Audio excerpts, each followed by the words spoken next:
નમસ્કાર મિત્રો, હું આપણો લોક સાહિત્યકાર હાસ્ય કલાકાર નરેન્દ્રસિંહ વાઘેલા મારી યુટ્યુબ ચેનલ લોક સાહિત્ય ગુજરાતમાં આપ સૌનું હાર્દિક હાર્દિક હાર્દિક સ્વાગત કરું છું મિત્રો.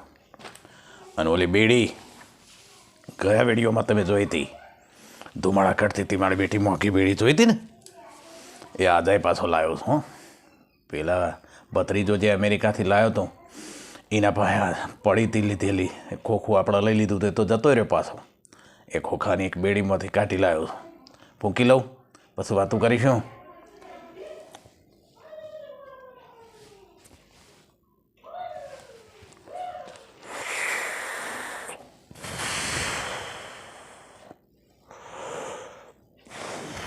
બસ જાજી નહીં પીવી માળી હાળી પછી નળ થતી.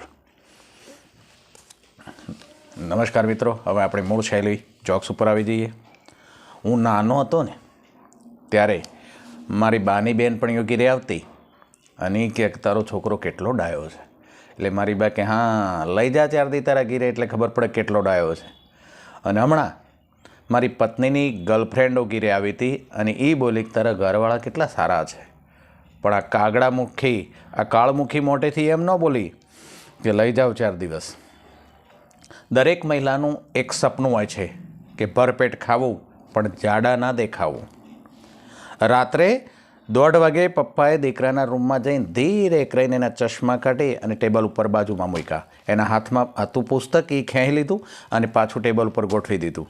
પછી એની ચાદર હરખી કરી અને ઓઢાડી આમ, અને પછી ખેંચીને એક ઝાપટ મારી અને છોકરો ઊભો થઈ ગયો. એટલે પપ્પા એટલું બોલે કે બાપને બનાવે છે, હમણાં અડધી મિનિટ પહેલાં ઓનલાઈન હતો. અને છોકરાને ખબર પડી કે બાપાએ જાણે તો છે હો. શિક્ષક કે ઈરાદા બુલંદ હોય ને, ઈરાદા જો બુલંદ હોય તો પથ્થરમાંથી પણ પાણી કાઢી શકાય.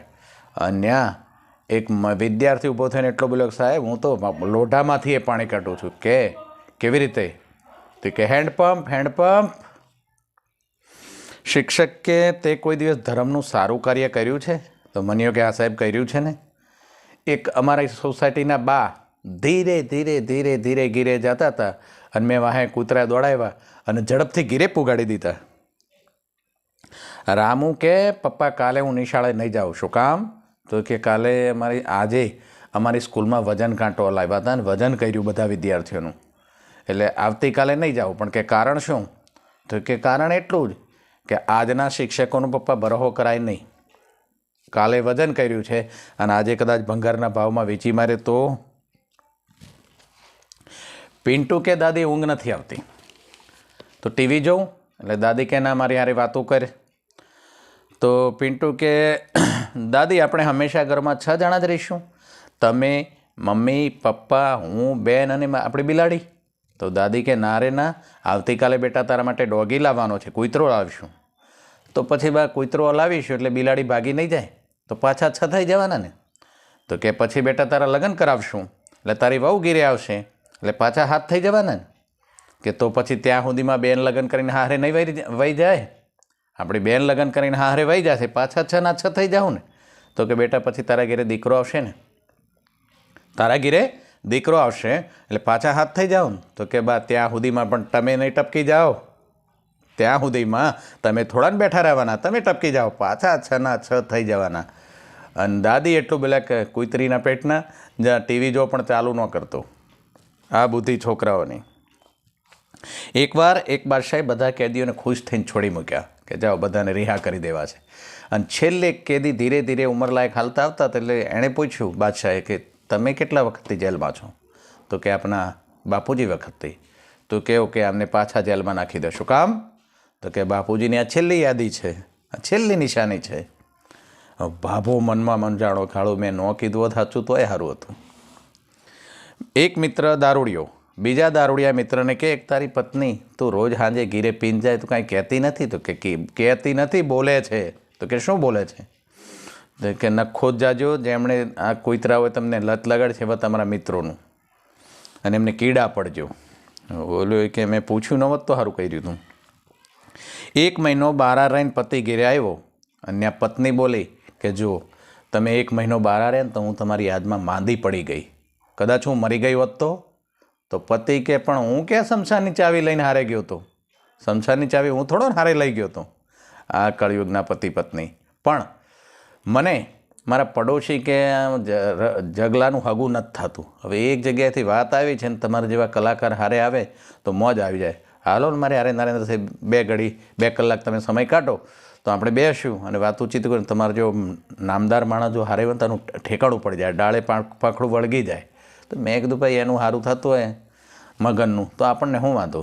હું ગયો હારે, ત્યાં તો આંગણામાં ખાટલા ઢાળી દીધા અને અમને બધાને રામ રામ કર્યા ને બેહાડ્યા ને મગનાને અમે કીધું કે એ તોતડો મૂળ.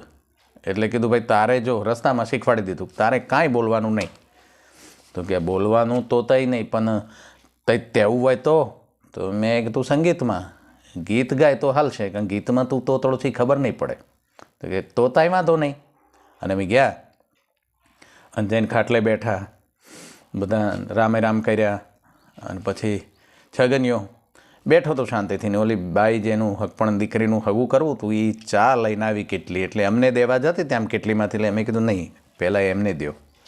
એટલે છગનની અમે આંગળી કરી એટલે છગનની અમે કેટલી લઈ ગઈ અને એ સમયમાં તો રકાબી હતી ને ત્યાં આમ છગનની રકાબી અને એમાં ઓલી એક કેટલીથી ચા નાખી. પણ મોજમાં આવી ગયેલી એટલે કાંઠા સુધી રકાબી ભરાઈ ગઈ. હવે રકાબી કાંઠા સુધી ભરાઈ ગઈ, લાય જેવી ગરમ ચા અને અમે અમને દીધી ઓલીએ અને છગનના ટેરવા દાયા, છગનના આંગળીના ટેરવા દાયા.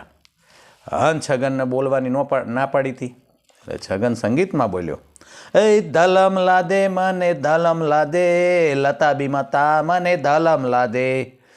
અન્યા છોકરી સામે એટલું ગાઈ, હાથમાં છે લતાબીને એમાં છે તી, હાથમાં છે લતાબીને એમાં છે તી, ઓ માલા છદન તું ફૂત માલીને પી, ફૂત માલીને પી. અન્યા તો એની માં બોલી જદી ગયું જોઈતું તે એવું જ જદી ગયું. અને છગનાનો બાપો બોલ્યો એ ફતાત્યા ફોલો બધું હરખું થઈ ગયું. બોલો લ્યો.